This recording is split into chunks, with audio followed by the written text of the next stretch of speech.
স্বামী বিবেকানন্দ তার গুরু রামকৃষ্ণদেবকে ভগবান মানতেন না। এমনকি মৃত্যুর দুদিন আগেও তিনি ভেবেছিলেন এসব কি ঠাকুরের ভণ্ডামি নাকি সাজানো নাটক। 1886 সাল, কাশীপুর বাগানবাড়ি। রামকৃষ্ণদেব তখন গলার ক্যান্সারে শেষ অবস্থায়, কথা বলার শক্তি নেই, অসহ্য যন্ত্রণায় শরীরটা দুমড়ে যাচ্ছে।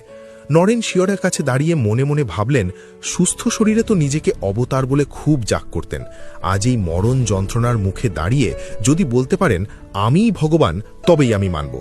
মনে রাখবেন, নরেন কিন্তু মুখ দিয়ে একটা শব্দও বের করেননি। ঠিক তখনই ঘটল সেই হাড় হিম করা ঘটনা। ঠাকুর, যিনি নড়তে পারছিলেন না, হঠাৎ শরীরের সমস্ত শক্তি দিয়ে নরেনের চোখের দিকে তাকালেন। নরেনের মনের ভেতরটা পড়ে নিয়ে স্পষ্ট গলায় বললেন, যে রাম, যে কৃষ্ণ, সেই এবে রামকৃষ্ণ এই শরীরে। এর মানে আগে যিনি ত্রেতা যুগে রাম আর দাপর যুগে কৃষ্ণ হয়ে জন্মেছিলেন, তিনিই আজ এই শরীরের রামকৃষ্ণ হয়ে এসেছেন। সবটাই এক সত্তা। নরেন শিউরে উঠলেন, আমি তো প্রশ্নটা মুখেই করিনি, উনি জানলেন কি করে? সেদিন নরেনের সব যুক্তির ধূলিসাৎ হয়ে গিয়েছিল। তিনি বুঝেছিলেন ইনি মানুষ নন, ইনি অন্তর্যামী স্বয়ং ঈশ্বর। গুরু শিষ্যের এই অলৌকিক সম্পর্ক বিজ্ঞানেরও বাইরে। আপনিও কি বিশ্বাস করেন শ্রী রামকৃষ্ণই সেই রাম আর কৃষ্ণ? কমেন্টে জয় রামকৃষ্ণ লিখে জানান আর সাবস্ক্রাইব করুন গুপ্ত পুরাণ।